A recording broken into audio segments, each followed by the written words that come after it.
ფეხბურთის საერთაშორისო ჩემპიონატი, რომლის ფინალიც ახალციხეში გაიმართა, ლაგოდეხის გუნდის გამარჯვებით დასრულდა. საფეხბურთო გუნდი რანი ფინალში ოზურგეთელ მოთამაშეებს შეხვდა. დაძაბული მატჩის შემდეგ ანგარიში 6-5 რანის სასარგებლოდ დასრულდა. გამარჯვებულ მოთამაშეებს თასები, მედლები და სიმბოლური საჩუქრები გადაეცათ. იმედი ყველაფრის ჰქონდა, თამაშიც ძალიან დაძაბული იყო, დამატებით დროში გადავიდა, შემდეგ უკვე პენდლები ძალიან ვინერიულეთ, რავი, ყველა მიჭემა და ძალიან გვინდოდა მოგება რა და ეგ ოცნებაც აგვიხდა. ძალიან გვინდოდა გამარჯვება, მაგრამ როგორც ჩანს, ლაგოდეხი უფრო უკეთესი გუნდი გამოჩნდა, მაგრამ ჩვენ მომავალში ვეცდებით, რომ უფრო მეც და მეც მივაღწიოთ. თქმა უნდა, ვეცდებით, რომ პირველი ადგილიც ავიღოთ და ყოველთვის მოგებაზე ვიფიქრებთ.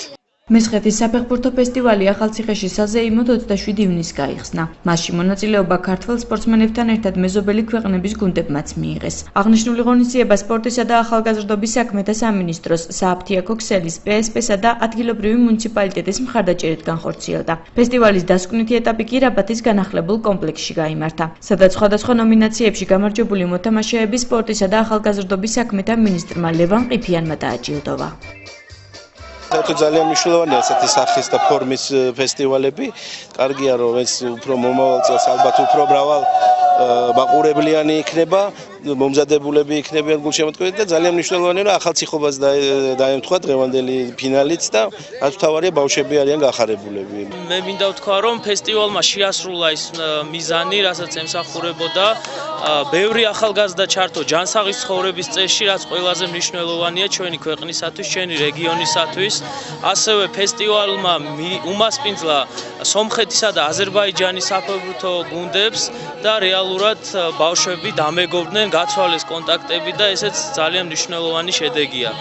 საფეხბურთო ფესტივალის გარდა ახალციხობას კიდევ ერთი სპორტული ღონისძიება მიეძღვნა. ძლეოსნობის ჩემპიონატში მონაწილეობის მიღება ნებისმიერ მსურველს შეეძლო. შეჯიბრი საქართველოს ეროვნული ოლიმპიური კომიტეტის ეგიდით გაიმართა. ფესტივალი 23 ივნისს დაიწყო და ერთი კვირის განმავლობაში მიმდინარეობდა. აღნიშნული ჩემპიონატის მონაწილეებს ორგანიზატორებისგან სხვადასხვა სახის საჩუქრები გადაეცათ.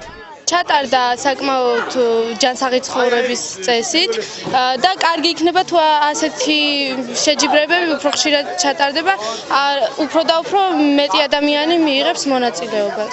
ეს ყველა შეჯიბრი მიიღე პირველი ადგილი და სიგელი და საჩუქარი მივეცეს. ძალიან მიხარია, რომ პირველი ადგილი ავიღე. ჩვენი საამაყო ქალაქის დღეობას დავამთხვიეთ და მე მიხარია, რომ აი ამდენ ბავშვმა მიიღო მონაწილეობა. ეს არის ჯანსაღი ცხოვრების წესის ეზიარა ეს ბავშვები და მე მგონი შემდგომშიც ბევრ ღონისძიებას ჩავატარებთ, სადაც მიიღებენ მონაწილეობას არა მარტო ბავშვები და მე მინდა რომ ყველა ჩაერთოს ამ ღონისძიებებში. ძლეოსნობის საერთაშორისო ოლიმპიური მოძრაობის კვირეული მთელს მსოფლიოში იმართება. ორგანიზატორების განმარტებით იგი დაახლოებით 120 წელია არსებობს და ოლიმპიურ მოძრაობას ეძღვნება. აღნიშნული ფესტივალი ყოველ წელს საქართველოს სხვადასხვა ქალაქებში იმართება. სპორტული ღონისძიებების დასკვნითი შეხვედრები ახალციხეში სახალხო დღესასწაულს მიეძღვნა.